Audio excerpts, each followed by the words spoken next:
आपकी अपनी ARY technical पाठशाला के non technical video blog number 9 में आप सबका स्वागत है। पिछले ब्लॉग में हमने हमारी परेशानियां यानी हमारे दुखों का कारण उस टॉपिक पर डिस्कस की थी, जिसमें हमने ये जानने की कोशिश की थी कि कैसे हम बातों के माया जाल में फंसकर कई बार दूसरों की बातों का गलत अर्थ निकालकर अपने मन इमोशंस के साथ जोड़कर एक अपने अंदर गलतफहमी पैदा कर लेते हैं, जबकि कई बार उसके पीछे की हकीकत कुछ और ही होती है। यानी एक वर्ड के यानी एक शब्द के बहुत सारे मीनिंग होते हैं। कहने का मतलब कि यदि हमने किसी भी वर्ड का किसी ने यूज किया, वो सामने वाला क्या कहना चाहता है वो हमारे पे भी, हमारे अपने पे भी डिपेंड करता है कि हम उस सामने वाले के शब्द को किस भाषा में समझ रहे हैं, यानी हम उसका क्या आंसर निकाल रहे हैं। यानी वो हमें कहना तो कुछ और चाहता है, लेकिन हम उस मामले में कुछ अलग ही समझ आते हैं और वो चीज हम अपने दिमाग में, अननेसेसरी की चीज को हम अपने दिमाग में पाल लेते हैं, जिसकी वजह से हम बिना वजह ही परेशान हो जाते हैं, यानी हमें दुख का एहसास होने लगता है। आज हम बात करेंगे सेंसिटिविटी ऑफ इमोशंस, यानी हमारे इमोशंस, हमारा मन इतना ज्यादा सेंसिटिव होता है कि किसी की कही हुई छोटी सी बात, किसी घटना, किसी एक्टिविटी, प्रॉफिट लॉस, सही गलत, यानी किसी भी चीज को लेकर जब तक वो किसी और के साथ है तब तक हमें बहुत ज्यादा फर्क नहीं पड़ता। यानी हमें एहसास तो होता है, परेशानी का एहसास तो होता है, लेकिन बहुत ज्यादा फर्क नहीं पड़ता है। लेकिन जैसे ही सामने वाले की एक छोटी सी कही हुई बात या एक्टिविटी, वो प्रॉफिट लॉस, सही गलत, यदि हमारे अपने साथ लिंक कर जाए, हमारे इमोशंस के साथ लिंक कर जाए, तो हम परेशान हो उठते हैं। यानी हमें एक दुखों का एहसास होने लगता है। यानी किसी भी काम, किसी भी एक्टिविटी, किसी की कही हुई बात से जहां हमारा शब्द जुड़ गया, वहीं पर उसका हमारे ऊपर बहुत ज्यादा इंपैक्ट आता है और उस केस में सिचुएशन के आधार पर हम बहुत ज्यादा खुश या दुखी हो सकते हैं, यानी परेशान हो सकते हैं, यानी हम दुखी हो जाते हैं।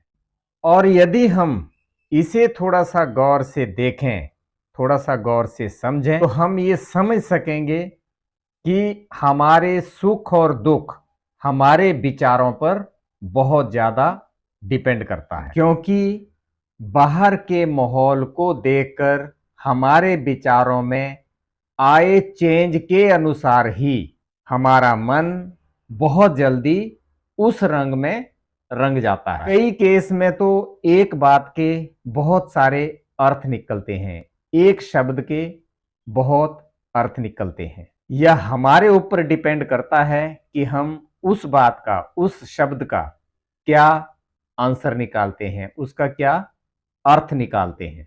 और जो हम सोच रहे हैं, जो हम उस कही हुई बात का अर्थ निकाल रहे हैं, उसी के अकॉर्डिंग हमारे विचार बनते हैं। यानी उस पर्टिकुलर बात, उस पर्टिकुलर इंसिडेंट या कोई भी एक्टिविटी, यानी उसका सुख और दुख हम क्या अनुभव करते हैं, वो हमारे उस सोच पर डिपेंड करता है। यानी उसी के अकॉर्डिंग, हमारी सोच के अकॉर्डिंग ही हम उसका अच्छा या बुरा अनुभव करने लगते हैं।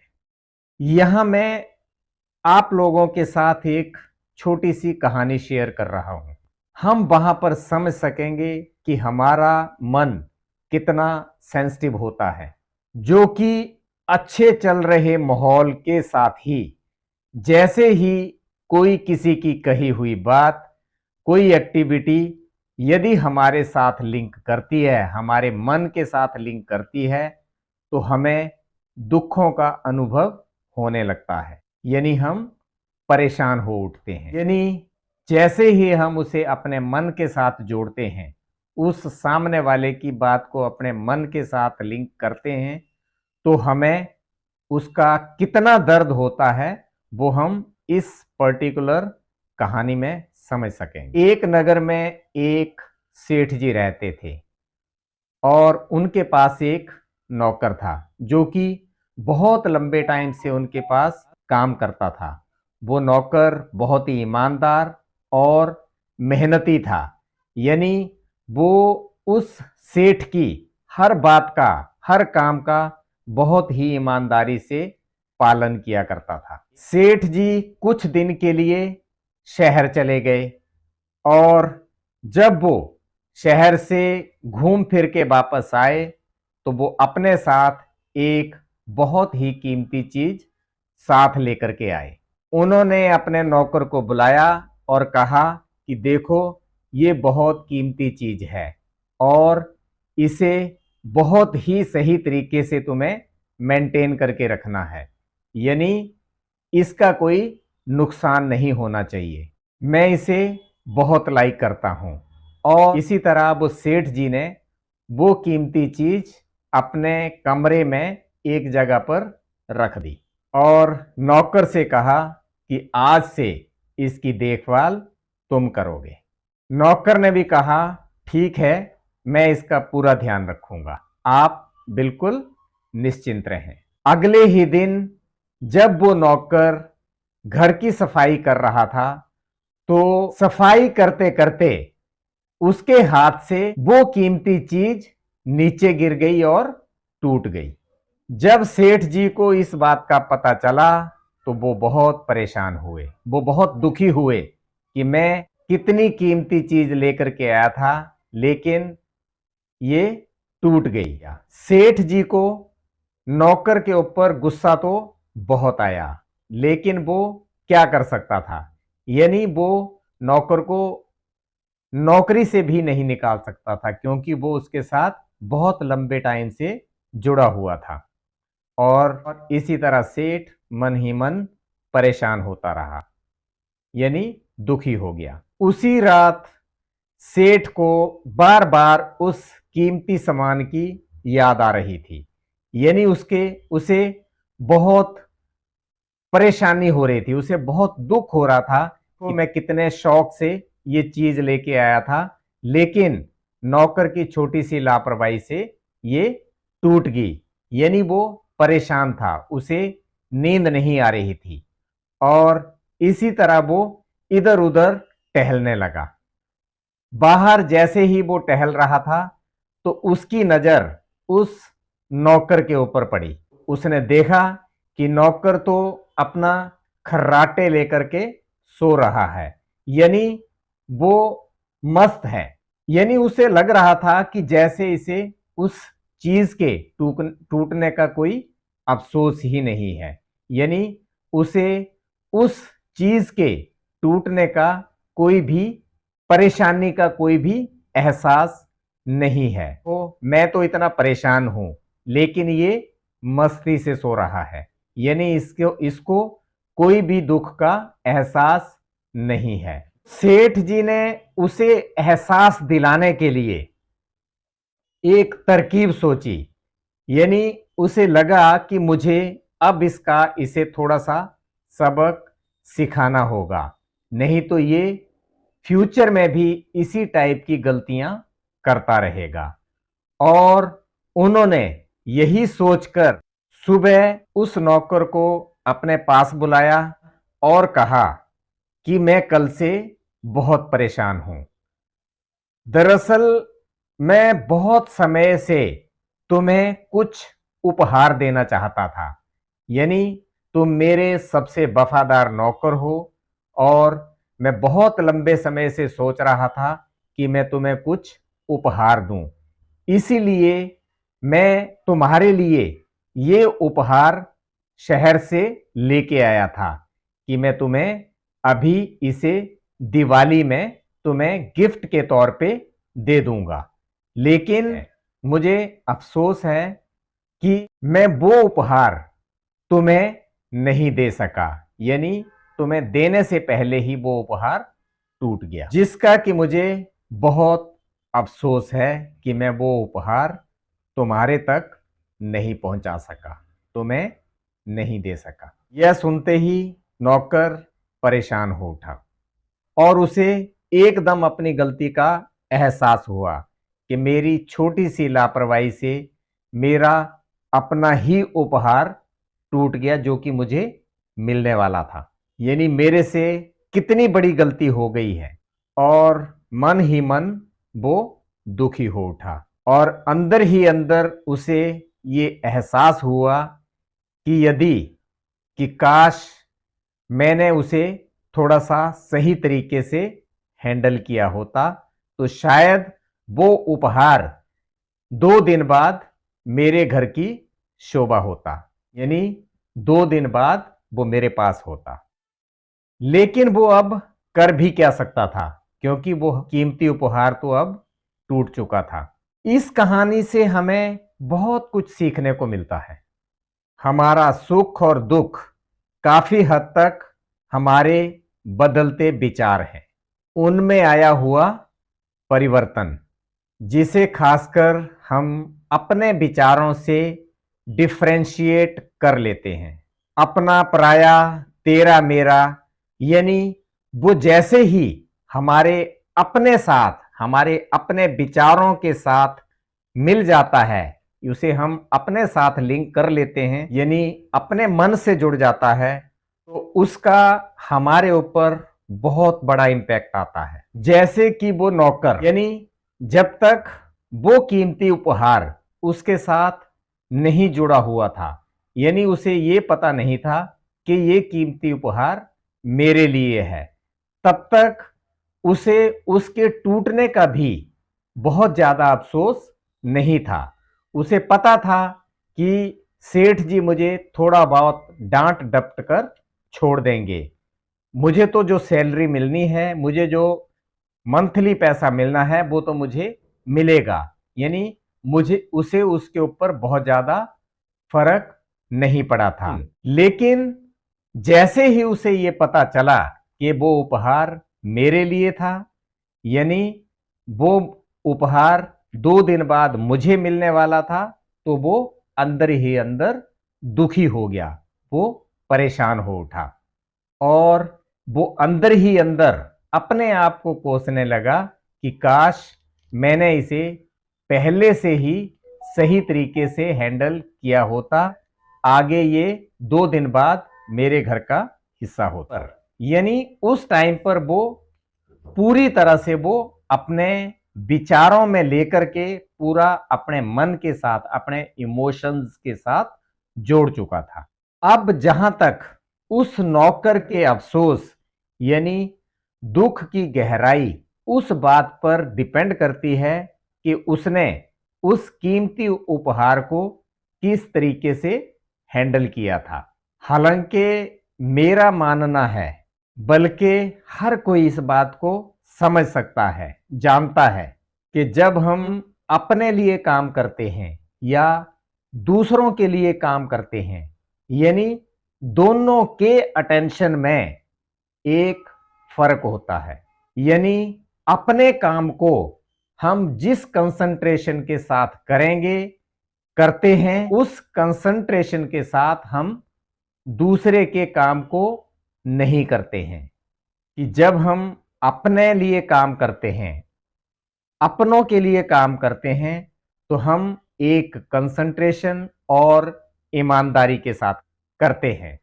लेकिन यदि वही काम यदि हमें दूसरों के लिए करना पड़े, यानी दूसरों के लिए करते हैं, तो वहां कहीं ना कहीं एक कमी आ जाती है, यानी हम उस अपनेपन से नहीं करते हैं।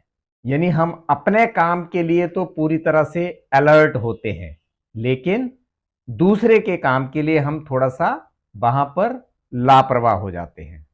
यानी उसमें हमें ये क्लियर होता है, यानी अपने काम के लिए हमें ये टोटली क्लियर होता है कि यदि मैं इसमें फेलियर हुआ तो ये मेरे लिए नुकसानदायक होगा, यानी इसकी कीमत मुझे खुद चुकानी होगी। लेकिन यदि वही काम यदि दूसरे का है तो हम उसमें थोड़ा सा लापरवाह हो जाते हैं, यानी उस ईमानदारी से, उस मेहनत से काम नहीं करते हैं जिस ईमानदारी से हम अपने लिए काम करते हैं।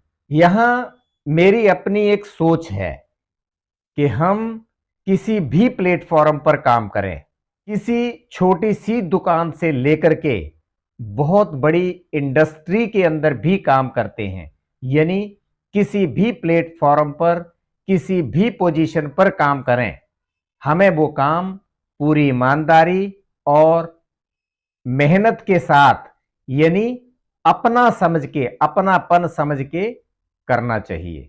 और किसी भी कार्य को करने के लिए हमारे पास एक बहुत बड़ा रीजन भी होता है। शायद वो हर कोई उस रीजन को बहुत ज्यादा क्लोजली मॉनिटर नहीं करता है।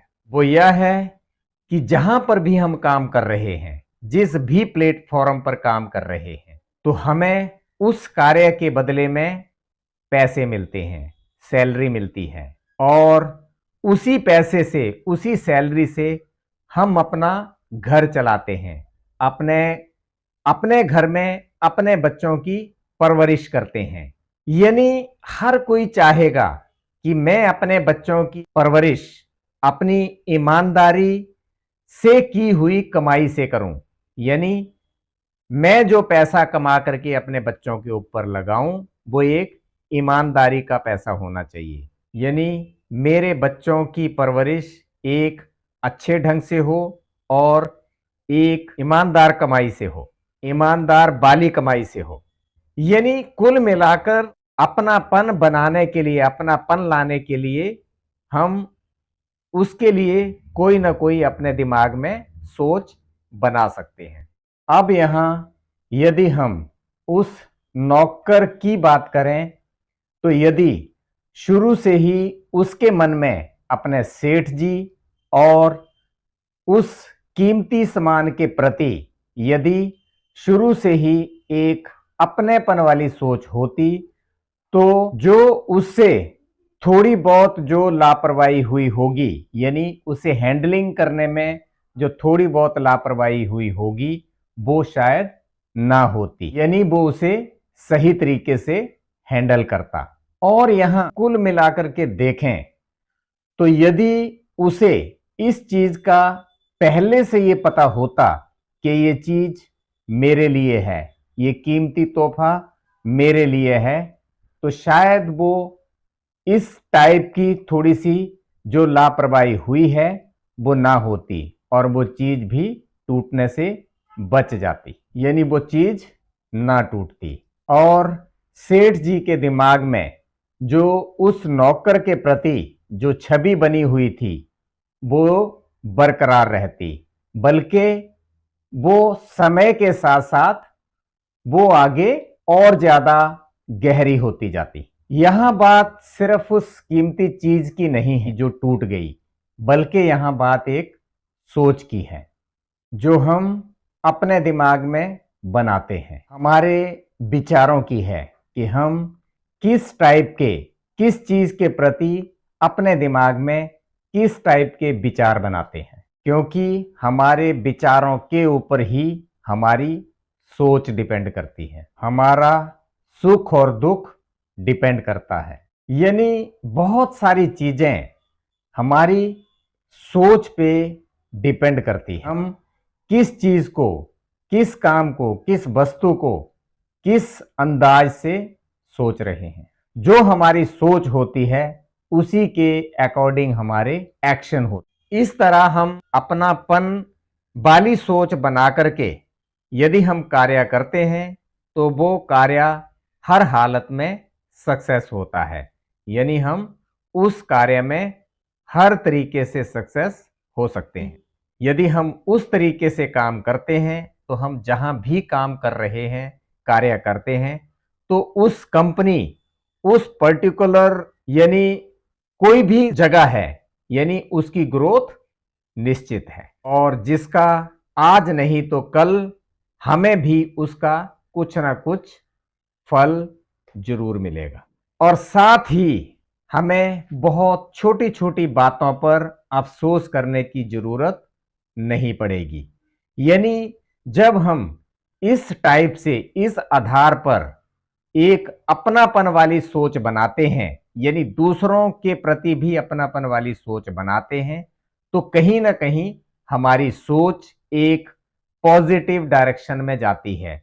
यानी हम फिर छोटी छोटी चीजों के ऊपर अपने आप में परेशान नहीं होते हैं, यानी हम उन सब चीजों से बाहर आ जाते हैं। यानी कहीं ना कहीं देखें तो हमारा इस टाइप से सोचना हमारी सोच में भी सुधार लाता है, जो हमारे लिए कहीं ना कहीं एक प्लस पॉइंट है, जिसका कि हम आगे अपनी जनरेशन के लिए भी, यानी अपने बच्चों को भी इस टाइप के संस्कार दे सकते हैं।